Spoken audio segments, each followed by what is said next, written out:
सिया के गठन से बालू कारोबारियों को राहत, आसमान छूती कीमतों पर ऐसे पड़ेगा असर। झारखंड में सालों से बना हुआ बालू संकट अब जल्द ही दूर होने जा रहा है, कारण कि राज्य स्तर पर पर्यावरण प्रभाव के मूल्यांकन के लिए प्राधिकरण का गठन कर दिया गया है। इससे आने वाले समय में बालू खनन से जुड़े कारोबारियों को राहत मिल सकती है। बता दें कि बालू संकट के कारण चोरी छिपे हो रही बिक्री पर अब लगाम लग सकेगी। बालू घाटों के संचालन के लिए इन्वायरमेंटल क्लियरेंस जारी हो सकेगा। ऐसे में अब बालू कारोबारियों को राहत मिलने की उम्मीद है। राज्य में नवंबर माह से सिया के अस्तित्व में नहीं होने के कारण घाटों का टेंडर और बालू का उठाव प्रभावित था। पूरे राज्य में 444 बालू घाट है। इनमें कुछ जिलों में घाट का टेंडर भी हो चुका है, लेकिन इन्वायरमेंटल क्लियरेंस नहीं मिलने के कारण टेंडर की पूरी प्रक्रिया नहीं हो सकी थी। रांची जिले के 19 घाटों में से 18 का टेंडर हो चुका है। बीजेपी का 400 पार नारा सिर्फ जुमला, चंपई सोरेन का भाजपा पर हमला, कर दिया ये दावा। झारखंड के सरायकेला जिले के राजनगर स्थित फुटबॉल मैदान में बूथ स्तरीय कार्यकर्ता संवाद कार्यक्रम का आयोजन हुआ।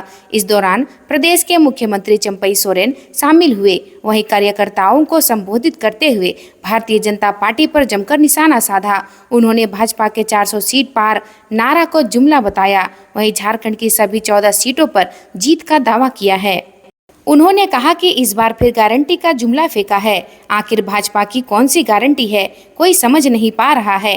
भाजपा महंगाई, बेरोजगारी जैसे मुद्दों से भाग रही है। मनमोहन सरकार में थोड़ा बहुत गैस का दाम बढ़ने पर सिलेंडर सिर पर उठा लेती थी। मुख्यमंत्री ने कहा कि 10 साल से भाजपा ने जनता को ठगने का काम किया। राज्य में 8 लाख गरीबों को पीएम आवास के लिए सूची बनी हुई थी, लेकिन केंद्र ने एक पैसा नहीं दिया। केंद्र ने पीएम आवास का अपना हिस्सा का पैसा रोक दिया। कई बार पत्रकार करने के बाद भी नहीं दिया, गरीबों को धोखा दिया। बिजली विभाग का कारनामा, घर में कनेक्शन ही नहीं, फिर भी थमा दिया इतने हजार का बिल। वैसे तो अक्सर बिजली विभाग की लापरवाही और गड़बड़ी की बातें सामने आती रहती है। इस बार एक नया और हैरान करने वाला मामला सामने आया है। झारखंड के बोकारो जिले में एक महिला के घर बिना बिजली कनेक्शन के विभाग ने हजारों रुपये का बिल थमा दिया। अब बिजली का बिल देखकर वह महिला काफी परेशान है। जानकारी के अनुसार 70 वर्षीय विधवा नूनी बाला नायक महिला के घर बीते दिनों बिजली आपूर्ति अवर प्रमंडल गोमिया द्वारा 15,399 रुपये की बिजली बिल भेजा गया है, जबकि महिला के घर बिजली का कनेक्शन ही नहीं है। इसे लेकर राजद जन अभियान के संयोजक इफ्तियार महमूद ने महिला से मुलाकात की और विभाग की गड़बड़ी पर रोष जताया। गांडे उपचुनाव पर सियासत तेज, बीजेपी पर इस बात को लेकर भड़के सुदेश, बोले हमसे राय नहीं ली। झारखंड में गांडे उपचुनाव को लेकर सियासी सरगर्मी एक बार फिर तेज हो गई है। आजसू की ओर से यहां आयोजित चूल्हा प्रमुखों के सम्मेलन में भाजपा प्रत्याशी को लेकर तल्खी सतह पर आ गई है। ऐसे में अब देखना होगा कि पार्टियां क्या रुख अपनाती है। दरअसल आजसू के केंद्रीय अध्यक्ष ने इस सम्मेलन में पहुंचकर कहा कि भाजपा ने हमसे राय नहीं ली। सुदेश महतो ने मंच से कहा कि अर्जुन बैठा के साथ यहाँ के लोगों का दिल का रिश्ता है। दरअसल पार्टी गांडे उपचुनाव में अपना प्रत्याशी देना चाहती थी, लेकिन भाजपा ने अचानक वहां दिलीप वर्मा को टिकट दे दिया। आजसू के अर्जुन बैठा वहां पहले से ही चुनाव की तैयारी कर रहे थे। भाजपा द्वारा प्रत्याशी दिए जाने पर आजसू ने यहाँ तक कहा कि गांडे ने प्रत्याशी देने से पहले उसे राय शुमारी नहीं की गई। झारखंड में पुलिस को बड़ी कामयाबी, अमेरिकन पिस्टल के साथ 4 उग्रवादी गिरफ्तार, 100 राउंड गोलियां जब्त। झारखंड के चतरा में पुलिस को बड़ी कामयाबी मिली है। प्रतिबंधित उग्रवादी संगठन टीएसपीसी के खिलाफ कार्रवाई करते हेतु अमेरिकन पिस्टल के साथ 4 उग्रवादियों को गिरफ्तार किया है। इसके पास से अमेरिकन पिस्टल के अलावा 2 मैगजीन, 100 राउंड गोली पर्चावा, 2 मोबाइल फोन जब्त किया है। पुलिस अधीक्षक ने इस बात की जानकारी प्रेस कॉन्फ्रेंस में दी है। बिजली चोरों की खैर नहीं, विभाग का ताबड़तोड़ एक्शन जारी, लगाया 3 लाख जुर्माना, 3 पर एफआईआर भी दर्ज। बिजली विभाग ने गलत तरीके से बिजली का उपयोग करने वालों के खिलाफ बड़ी कार्रवाई की है। बिरुली की शिकायत पर चीराचास थाने में 3 प्राथमिकी दर्ज की गई है। इसके अलावा सरिया बिजली विभाग की टीम ने विभिन्न इलाके में छापेमारी की। इस दौरान पकड़े गए 11 लोगों पर थाने में केस कार्रवाई गई है। जेई की शिकायत पर वैष्णवी अपार्टमेंट बसंत विहार चीरा चास निवासी किशन राज के खिलाफ प्राथमिकी हुई है। शिकायतकर्ता ने बताया कि आरोपित बगैर विद्युत मीटर के गलत तरीके से बिजली का उपयोग कर रहे थे।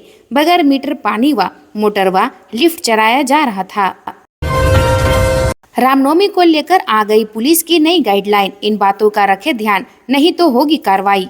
रामनवमी को लेकर तैयारियां जोरों शोरों पर है। इस दौरान सुरक्षा व्यवस्था को लेकर रविवार को देवघर में पुलिस ने समीक्षा बैठक की। इस दौरान शांतिपूर्ण वातावरण और भाईचारे के साथ रामनवमी का पर्व मनाने का फैसला लिया गया।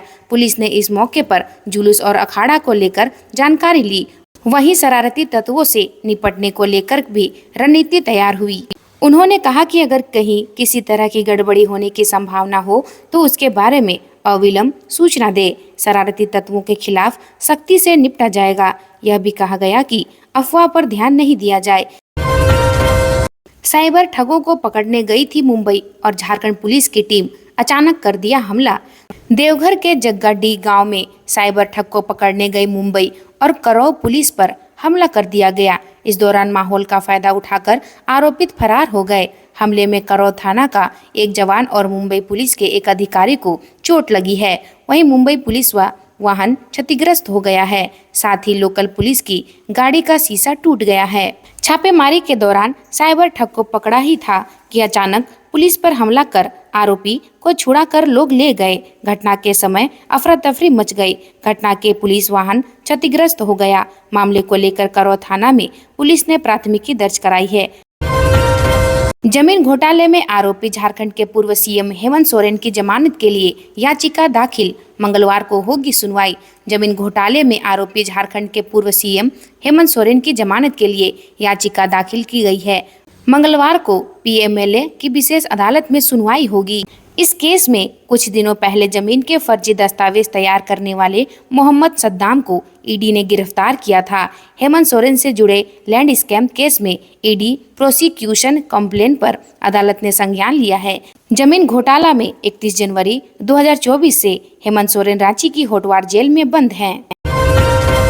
नए कलेवर में होगी रांची बीवी की वेबसाइट। रांची बीवी की वेबसाइट अब नए कलेवर में होगी। इस वेबसाइट को देश के अन्य प्रतिष्ठित बीवी की तरह बनाया गया है। इसकी लॉन्चिंग मंगलवार को किए जाने की संभावना है। वेबसाइट का पहला पेज भी बहुत ही बेहतरीन बनाया गया है। इसे विद्यार्थियों, शिक्षकों, कर्मचारियों सहित आम लोगों के लिए उपयोगी बनाया गया है। बीबी प्रशासन द्वारा पुरानी वेबसाइट से डाटा ट्रांसफर करने की कार्रवाई पूरी कर ली गई है। जून जुलाई माह में नैक के दौरा के मद्देनजर वेबसाइट को उपयोगी बनाया गया है। बुंडू गांव में व्यक्ति की हत्या, खून से लथपथ मिला शव। गिद्दी थाना क्षेत्र में बुंडू गांव में रविवार की रात एक व्यक्ति सुकर उरांव की धारदार हथियार से सोए हुए अवस्था में हत्या कर दी गई है। उसके सिर पर चोट के गहरे निशान मिले हैं। उसकी हत्या किसने की है और क्यों की गई है, इसकी जानकारी नहीं मिल पाई है। इसे लेकर मृतक के पुत्र पिंटू उरांव के लिखित बयान पर गिद्दी थाना में अज्ञात लोगों के खिलाफ मामला दर्ज किया गया है। पुलिस शव को कब्जे में लेकर पोस्टमार्टम के लिए हजारीबाग भेज दिया है। जानकारी के अनुसार सुकर उरांव रात में खाना खाकर अन्य दिनों की तरह यहां के राजकीय स्कूल के नजदीक एक बरामदा में सो गए। गांव के किसी व्यक्ति ने अहले सुबह खून से लथपथ हालत में सुकर उरांव को पड़ा हुआ देखा। इसकी सूचना उसके भाई विनोद उरांव को दी गई। इस सूचना के आधार पर गिद्दी पुलिस घटना स्थल पर पहुंची। मृतक के पुत्र पिंटू उरांव ने बताया कि उसकी मां की मौत 10 साल पहले ही हो चुकी है। लोकसभा चुनाव से पहले लातेहार में नक्सलियों के इरादों पर फिरा पानी, सुरक्षा बलों ने बरामद किए 8 बम। झारखंड में लोकसभा चुनाव 2024 में सुरक्षा बलों को नुकसान पहुंचाने के लिए नक्सली तरह तरह की तैयारी कर रहे हैं। जवानों ने लातेहार के जंगल से 8 कंटेनर बम बरामद किए हैं। छापेमारी अभियान के दौरान 1.5 किलोग्राम के सीरीज में 8 कंटेनर बम बरामद किए गए। इसके बाद बम निरोधक दस्ते ने पूरे इलाके की घेराबंदी करके बरामद बम को सुरक्षित तरीके से जंगल में ही नष्ट कर दिया। कमांडेंट के निर्देश पर सुरक्षा बलों ने जवान डॉग स्क्वाड के साथ लोहरा समेत आसपास के जंगलों में छापेमारी अभियान चला रहे हैं। कट्टा के साथ युवक गिरफ्तार, हुआ जेल। पुलिस ने कर्रा थाना क्षेत्र के सुनगी से कट्टा के साथ एक युवक जूलियस तोपनो को गिरफ्तार किया। वह कर्रा थाना क्षेत्र के सुनगी गिरजा टोली का रहने वाला है। एसडीपीओ क्रिस्टोफर क्रिकेटा ने प्रेस कॉन्फ्रेंस में बताया कि पुलिस अधीक्षक अमन कुमार को जानकारी मिली थी कि कर्रा थाना क्षेत्र के सुनगी गांव में एक युवक हथियार दिखाकर लोगों को डरा धमका रहा है। वह किसी बड़ी घटना को अंजाम देने की फिराक में है। इस सूचना के बाद उनके निर्देश पर एसडीपीओ क्रिस्टोफर क्रिकेटा के नेतृत्व में एक छापेमारी टीम का गठन किया गया। टीम सुनगी पहुंच के घेराबंदी की तथा जूलियस को गिरफ्तार कर लिया गया। उसकी तलाशी लेने पर उसके पास से एक कट्टा बरामद किया गया। तो ये थी आज की बड़ी खबरें। मिलते हैं कल नए खबरों के साथ। धन्यवाद।